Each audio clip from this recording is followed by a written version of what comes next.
Dans les royaumes glacés d'Asgard, une rébellion sans précédent gronde.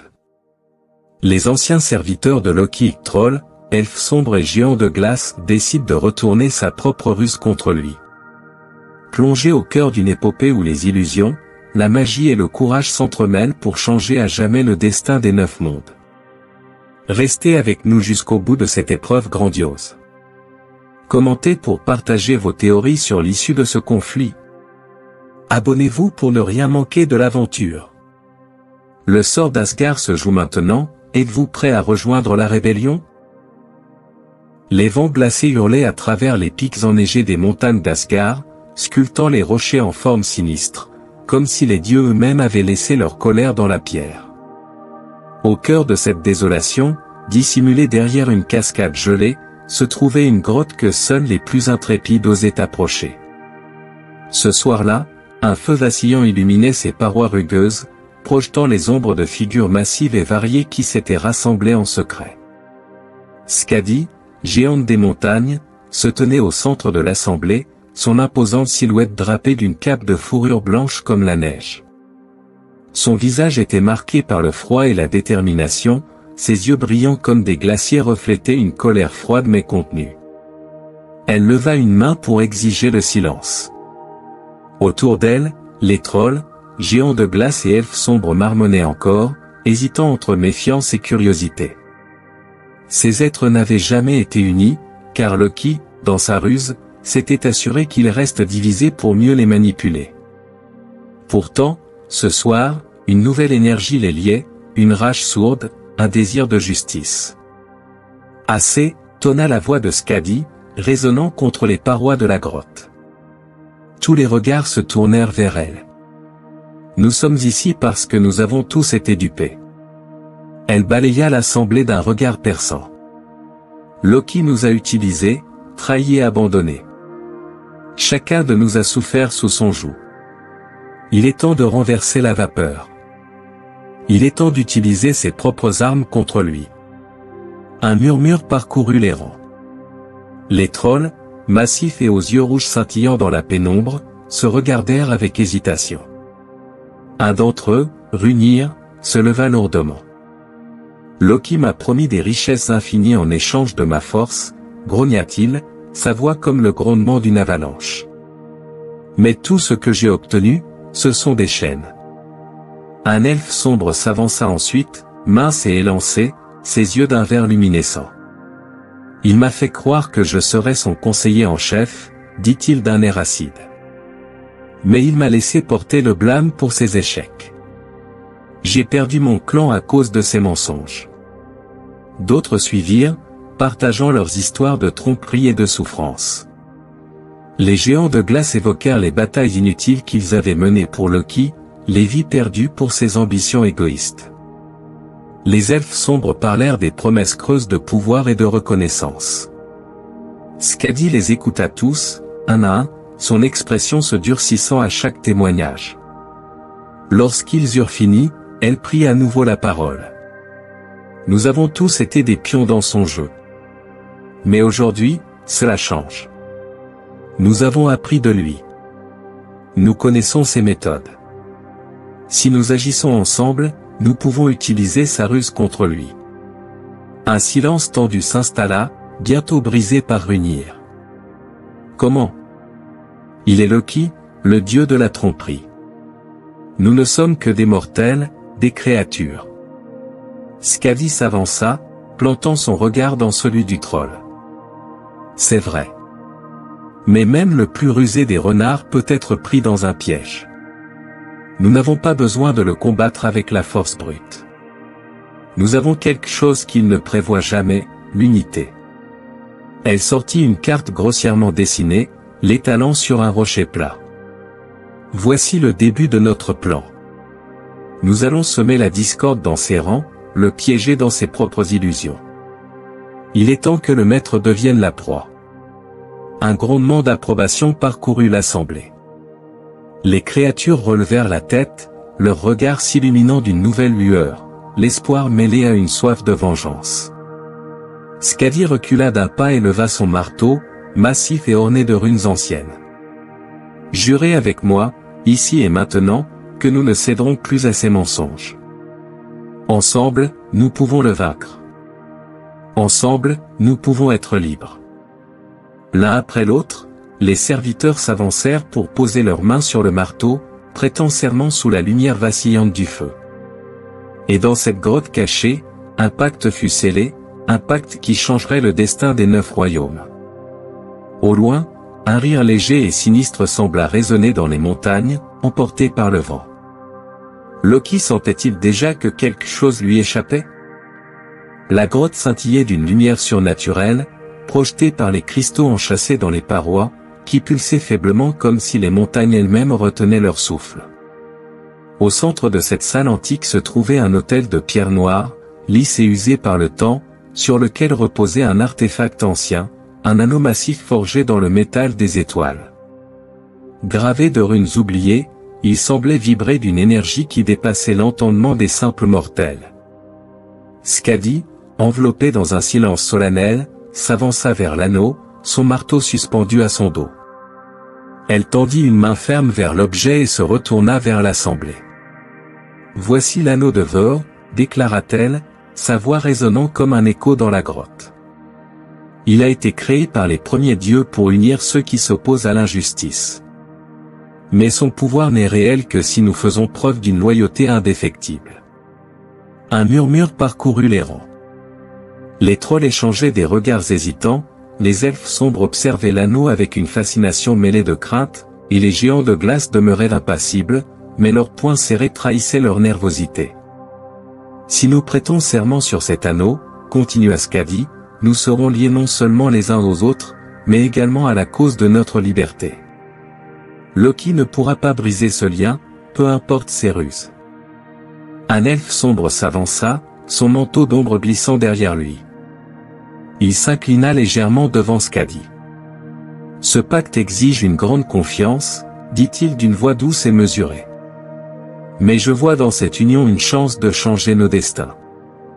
Je prête serment. » Il tendit une main fine et nerveuse vers l'anneau. Lorsque ses doigts le touchèrent, une lueur bleue enveloppa sa main, et les runes de l'artefact s'illuminèrent brièvement avant de s'éteindre.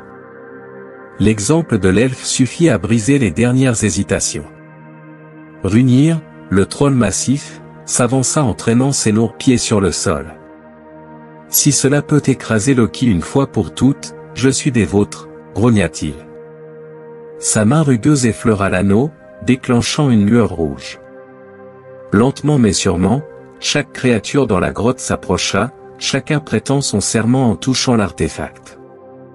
Une fois le dernier serment prononcé, une onde d'énergie balaya la salle, éteignant brièvement les cristaux lumineux avant qu'ils ne se rallument, plus éclatants qu'auparavant.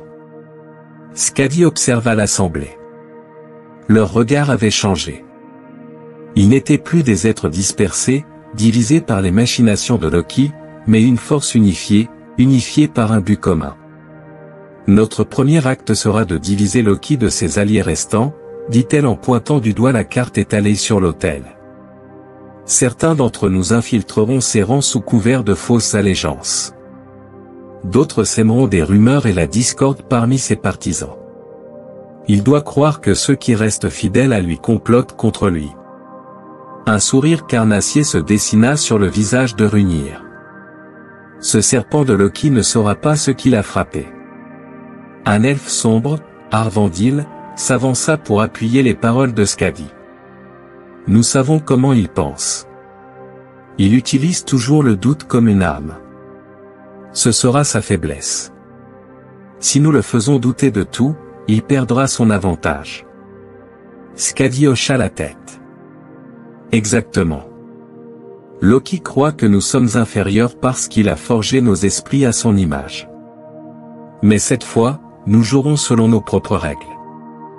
La réunion se poursuivit jusque tard dans la nuit, chaque serviteur proposant des idées et des ruses à mettre en œuvre. Un plan commençait à prendre forme, un plan aussi audacieux que complexe, digne de la tromperie légendaire de Loki lui-même. Lorsque l'assemblée quitta finalement la grotte, le pacte brillait dans leur cœur comme une flamme nouvelle. La rébellion avait véritablement commencé, et dans les ombres des montagnes glacées, une force dormait, prête à s'éveiller et à changer le cours des 9 royaumes. Dans les ombres mouvantes des forêts d'Asgard, les rebelles s'activaient. Arvandil, l'elfe sombre aux doigts agiles, traçait des runes complexes sur le sol, tandis que Hrungnir, le troll massif, tenait un miroir enchanté prêt à capter la lumière des étoiles. Chaque serviteur de Loki travaillait à sa manière, leurs talents unis pour une seule et même mission, humilier le dieu de la tromperie et le priver de sa supériorité. Skadi observait depuis une corniche, son regard froid et calculateur scrutant le paysage nocturne. Loki doit tomber dans ce piège comme un renard affamé. Nous devons frapper là où il se sent invincible. Arvandil hocha la tête en silence, ses mains effleurant les runes finies. Elles luisaient brièvement d'un éclat vert spectral avant de s'estomper dans le sol. Le message est prêt, murmura-t-il. Une fausse piste menant au soi-disant trésor caché des nains.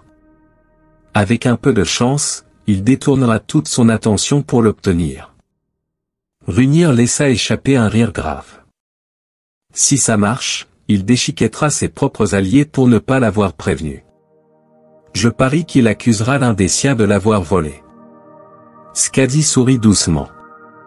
Exactement ce que nous voulons. Une fois que Loki commencera à douter, il deviendra prévisible. Pendant ce temps, Loki, dans sa forteresse de glace, contemplait un plan complexe tracé sur un parchemin doré. Le message mystérieux qu'il avait reçu parlait d'un trésor immense caché dans les cavernes d'Alfheim, protégé par une magie ancienne. Ses yeux brillants de malice scannaient les détails. Enfin une victoire éclatante pour écraser les murmures de rébellion, dit-il à Fenrir, son loup géant et confident. Quand je tiendrai ce trésor, aucun ne remettra ma suprématie en doute. Fenrir grogna doucement, le nez retroussé. Mais Loki, comme toujours, ignora les signaux d'avertissement. Dans les cavernes prétendument enchantées d'Alfheim, les rebelles avaient terminé leurs préparatifs. De fausses traces de pas géantes et des indices brillants avaient été disposés à intervalles réguliers, menant au cœur d'une immense grotte où Arvandil avait installé son illusion la plus élaborée, une montagne d'or et de gemmes, iridescente et faussement tangible. Lorsque Loki arriva, accompagné de ses quelques alliés restants, son sourire suffisant s'élargit. Un trésor aussi grand qu'un royaume, et tout pour moi, murmura-t-il. Mais alors qu'il approchait, l'illusion se désintégra soudain, remplacée par un spectacle moqueur, des images de Loki sous diverses formes ridicules projetées sur les parois de la grotte. Des éclats de rire illusoires résonnaient, se répercutant jusqu'à l'extérieur. Loki, furieux, lança une vague d'énergie magique dans toutes les directions, mais elle ne fit qu'accentuer le chaos. Ses alliés reculèrent, choqués par son accès de rage. « Qui ose jouer avec moi ?» hurla-t-il, ses yeux brûlants de colère. Depuis un promontoire, Skadi et les rebelles observaient la scène. L'humiliation publique de Loki était un succès éclatant. Arvandil, dissimulé dans une ombre proche, souffla discrètement un signal de victoire. Hrungnir rit si fort qu'il faillit révéler leur position. « Tu as vu sa tête ? On dirait qu'il a avalé un serpent. » Mais Skadi leva une main pour demander le silence. « C'est un bon début. Mais ce n'est que le début. Maintenant, il doute. Demain, il frappera ses propres alliés en pensant qu'ils conspirent contre lui. Et nous serons là pour envenimer ses soupçons. » Alors que les rebelles se retiraient dans les ténèbres, leur alliance se renforçait. Ils savaient qu'ils avaient trouvé une faille dans l'armure de Loki. La ruse qu'il leur avait enseignée se retournait enfin contre lui. La lumière d'un feu crépitait dans l'obscurité de la caverne mystique où les rebelles s'étaient réunis. L'atmosphère, chargée de tension et de chagrin, était alourdie par les récits amers de ceux qui avaient souffert sous le joug de Loki. Skadi, debout près des flammes, écoutait en silence. Elle savait que ces confessions renforceraient leur unité, que chaque douleur partagée cimenterait leur rébellion. Le premier à parler fut Gremald, un troll massif à la peau grisâtre striée de cicatrices. Sa voix grondante résonnait comme le tonnerre. « Loki m'a utilisé comme un pion. Quand les géants de feu ont attaqué les villages des hommes, il m'a envoyé au front avec ses promesses de gloire. Mais quand nous avons échoué, qui a été blâmé? Moi. Accusé de trahison, banni de ma tribu. Tout cela parce qu'il voulait éviter les représailles. Gromald serra les poings, sa colère palpable. J'ai vécu des années dans les marécages, ruminant ma honte, pendant que Loki savourait ses intrigues. Le silence tomba, lourd et pesant, jusqu'à ce qu'Arvandil, l'elfe sombre, s'avance. Il semblait presque spectral sous la lumière vacillante. Loki m'a promis du pouvoir, commença-t-il d'une voix douce mais acérée. Il m'a dit qu'en l'aidant à infiltrer les conseils des dieux, je deviendrai leur égal. Mais il n'a jamais tenu parole. À la place, il a divulgué mes actions à Freya, m'exposant comme un traître. J'ai été banni d'Alfheim, rejeté par mon propre peuple. Son regard noir balaya l'assemblée. J'ai sacrifié tout ce que j'avais pour lui. Et il m'a piégé pour sauver sa peau. D'autres récits suivirent, chacun plus poignant que le précédent. Un géant de glace racontait comment Loki avait provoqué une querelle entre clans pour détourner l'attention de ses machinations. Une elfe des neiges révéla qu'il avait détruit sa famille pour s'assurer sa loyauté.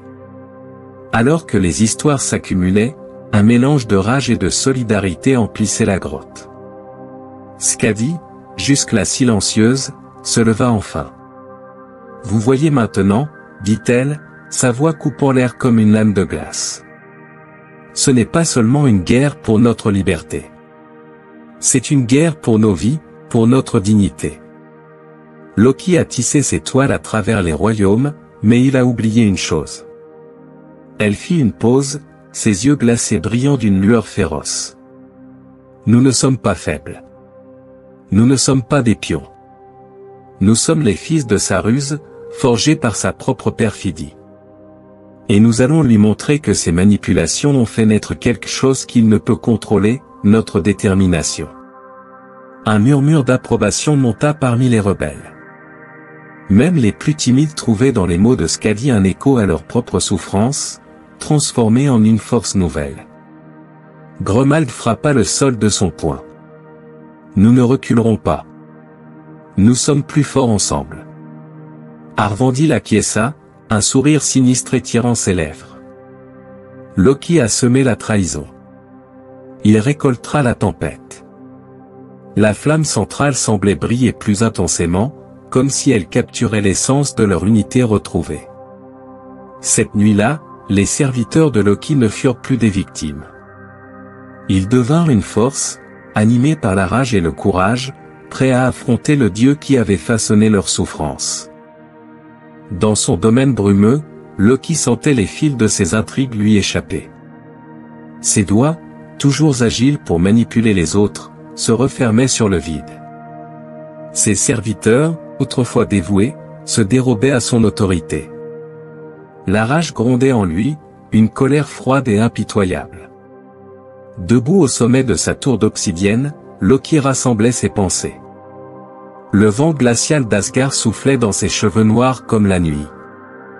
Ses yeux flamboyaient d'une lumière incandescente, révélant son esprit en ébullition.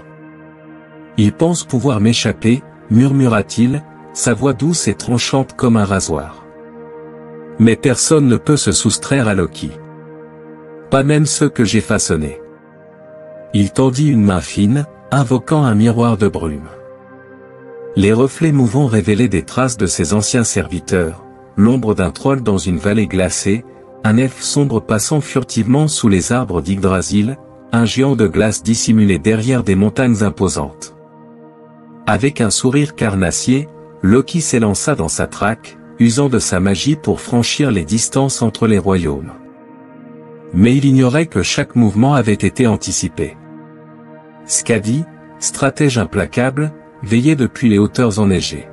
« Loki bouge », déclara Arvandil, l'elfe sombre, ses yeux perçants scrutant l'horizon. « Il s'approche des plateaux du nord. » Skadi sourit froidement. « Exactement comme prévu. Positionnez les trolls dans la passe des vents gelés. Placez les illusions à l'entrée. Loki ne verra que ce que nous voulons qu'il voie. Elle avait passé des semaines à étudier Loki, prédisant ses réactions avec une précision glaçante. Chaque piège qu'elle tendait était une œuvre d'art, une toile de fausses pistes et d'illusions magiques conçues pour désorienter le dieu de la tromperie. Loki arriva dans une gorge étroite, où les vents hurlaient comme des banshees. Des ombres géantes se dessinaient sur les murs de glace, des silhouettes familières qui semblaient se déplacer au loin. Gromald, murmura Loki avec satisfaction, reconnaissant la masse imposante du troll. Il invoqua une magie ancienne, scellant la sortie de la passe pour empêcher toute fuite. Mais lorsqu'il tendit la main pour capturer l'ombre, celle-ci se dispersa en un nuage de brume. Le sol sous ses pieds se fissura, une illusion masquant une fosse profonde remplie de pics gelés. D'un bond, Loki échappa de justesse au piège, son visage tordu par la frustration. « Ils jouent à mon jeu, grogna-t-il, mais ils oublient que je suis le maître. » Loki poursuivit les traces d'Arvandil dans les bois sombres, où les arbres semblaient murmurer des secrets. Des éclats de rire moqueurs résonnaient dans l'air, mais chaque fois qu'il s'approchait, il trouvait un miroir brisé ou une flèche plantée dans un tronc, comme une provocation. Finalement, il tomba sur une clairière baignée de lumière argentée. Au centre, une figure encapuchonnée semblait l'attendre. Loki, confiant, s'avança, préparant un sort pour immobiliser son adversaire. Mais lorsqu'il tendit les mains, la figure éclata en une pluie de lucioles, le laissant seul. Un cercle d'arbres se referma autour de lui, formant une barrière vivante. Loki, frustré, commence à douter. Chaque piège était une nouvelle humiliation, chaque échec un coup porté à son orgueil. Les serviteurs qu'il méprisait autrefois semblaient le surpasser dans son propre domaine, la ruse. Il se tenait maintenant au bord d'un précipice, ses forces magiques épuisées, ses nerfs à vif. « Il pense pouvoir m'affaiblir, siffla-t-il. Mais je suis Loki. Je trouverai une faille. » Ce qu'il ignorait, c'est que Skadi l'observait depuis l'ombre d'une caverne voisine. « Il commence à chanceler, murmura-t-elle à Gromald.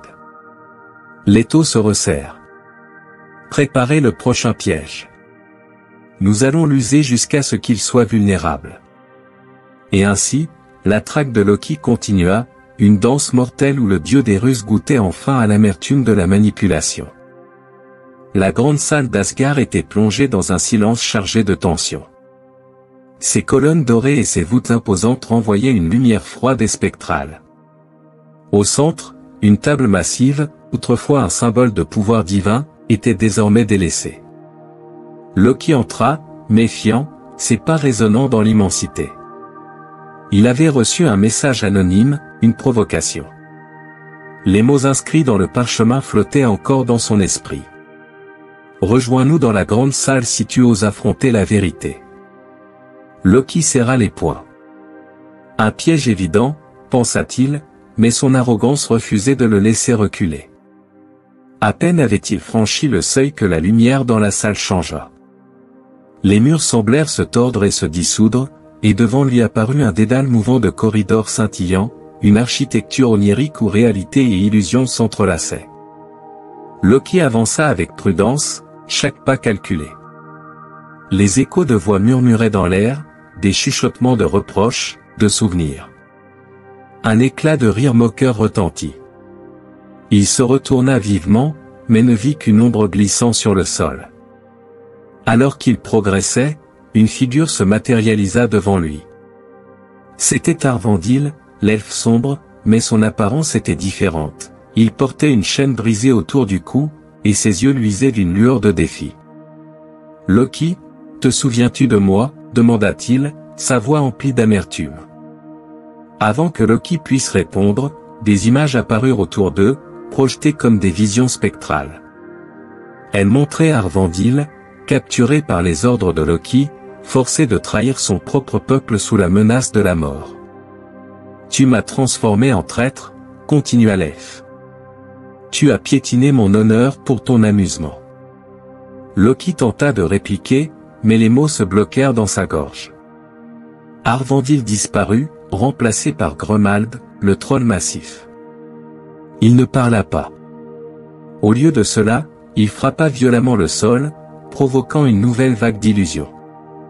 Cette fois, Loki se vit dans ses moments de cruauté la plus froide, utilisant Grumald comme un appât pour attirer ses ennemis, le condamnant à être chassé et ridiculisé par des dieux et des mortels. « Je n'ai été qu'un pion », grogna le troll, sa voix résonnant comme un tonnerre. « Mais aujourd'hui, c'est moi qui te tiens entre mes mains. » Le troll s'évapora, laissant place à une silhouette féminine, imposante et glaciale. Skadi émergea, drapée dans une aura de lumière et de glace. Autour d'elle, le labyrinthe s'arrêta de bouger, comme si son apparition imposait un ordre absolu. « Loki, dit-elle, sa voix calme mais tranchante. Tu te crois toujours invincible, mais regarde autour de toi. Ta ruse n'est plus une arme, mais une cage. » Elle leva une main, et tout le labyrinthe se transforma. Désormais, Loki se vit dans un miroir déformant, entouré par les visages de tous ceux qui l'avaient trompé, utilisé, détruit. Tu nous as forgés pour servir, mais c'est notre liberté que tu as nourrie à ton insu, poursuivit Skadi. Aujourd'hui, c'est toi qui es piégé dans tes propres illusions.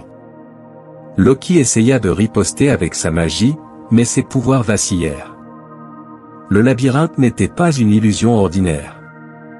Il était façonné par les souvenirs et la volonté collective des serviteurs qui l'avaient brisé.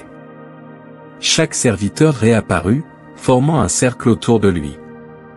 À tour de rôle, ils confrontèrent Loki, énonçant leurs souffrances et révélant les failles dans ses plans. Loki, pour la première fois, sentit le poids de ses actes, non pas comme un triomphe de la ruse, mais comme une chaîne l'entravant. Nous étions tes créations, conclut Skadi, s'avançant. Mais maintenant, nous sommes libres. Et toi, Loki, es-tu prêt à affronter ce que tu es devenu? À genoux, Loki releva lentement les yeux. Il n'y avait plus de ruse, plus de façade. Juste un silence écrasant et la réalisation qu'il n'avait plus d'échappatoire. Le labyrinthe se referma autour de lui, marquant le début de sa chute et le triomphe des serviteurs unis. La grande salle d'Asgard baignait dans une lumière éthérée, les restes du labyrinthe d'illusions se dissipant lentement, comme un voile levé sur une vérité longtemps occultée. Loki gisait au centre, à genoux, le regard vide et l'orgueil brisé.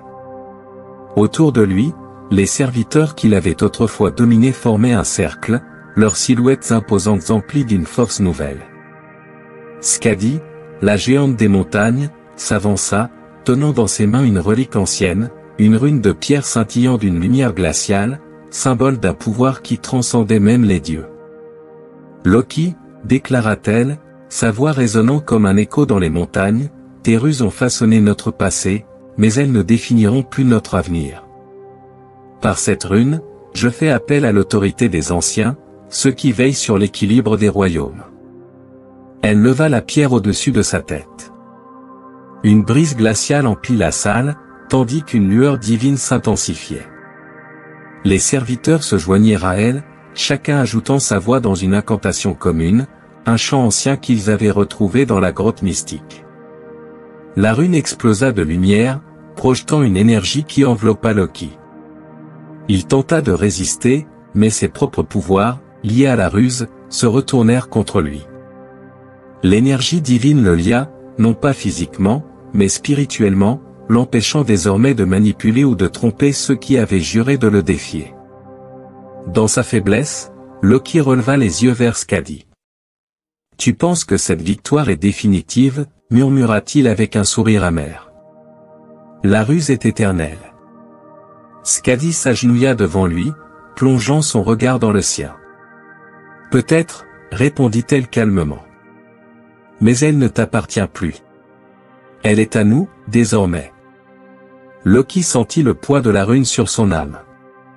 Ce n'était pas une simple chaîne, c'était un pacte, un serment que même un dieu ne pouvait briser. « Que veux-tu, Skadi ?» demanda-t-il finalement, sa voix brisée. « Que tu respectes notre autonomie, » répondit-elle. « Que tu reconnaisses que nous ne sommes plus tes serviteurs. et que tu acceptes un nouvel ordre, celui où nous utilisons ta ruse non pas comme une arme contre nous-mêmes, mais comme une arme pour notre liberté. » Loki, n'ayant plus d'autre choix, inclina la tête en signe de reddition. « Soit, dit-il. Vous avez gagné cette fois. Mais souvenez-vous, la ruse n'est jamais complètement domptée. » Les serviteurs ne montrèrent ni crainte ni hésitation. Grumald, le troll, s'avança avec un sourire. « C'est ce que tu ne comprends pas, Loki. Nous ne cherchons pas à dompter la ruse. Nous la redéfinissons. » La rune brilla une dernière fois, et un symbole apparut dans l'air au-dessus d'eux, marquant la conclusion de leur pacte. Chaque serviteur ressentit un poids se lever de leurs épaules, une liberté qu'ils n'avaient jamais connue. Les créatures quittèrent la grande salle d'Asgard, non plus comme des fugitifs ou des esclaves, mais comme des êtres libres. Ils se dispersèrent dans les 9 royaumes, portant avec eux une nouvelle vision, celle d'un monde où leurs talents et leurs ruses seraient des outils de création, non de destruction. Skadi resta un moment en arrière, observant Loki, désormais seul dans sa défaite. « Que feras-tu maintenant, dieu du chaos ?» demanda-t-elle. Loki esquissa un sourire fatigué. « Je m'adapterai. C'est ce que je fais de mieux.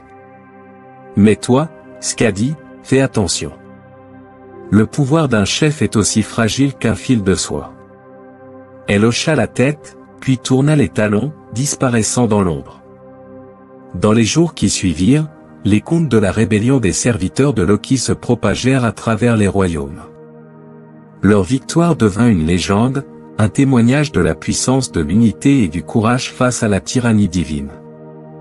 Et dans les profondeurs des montagnes glacées, Skadi, désormais une figure de chef respectée, murmura à la rune qu'elle avait conservée. « Nous avons créé un nouvel ordre, mais le véritable défi commence maintenant. » Ainsi débuta une ère où la ruse, autrefois une arme d'oppression, devint un symbole de liberté et d'espoir.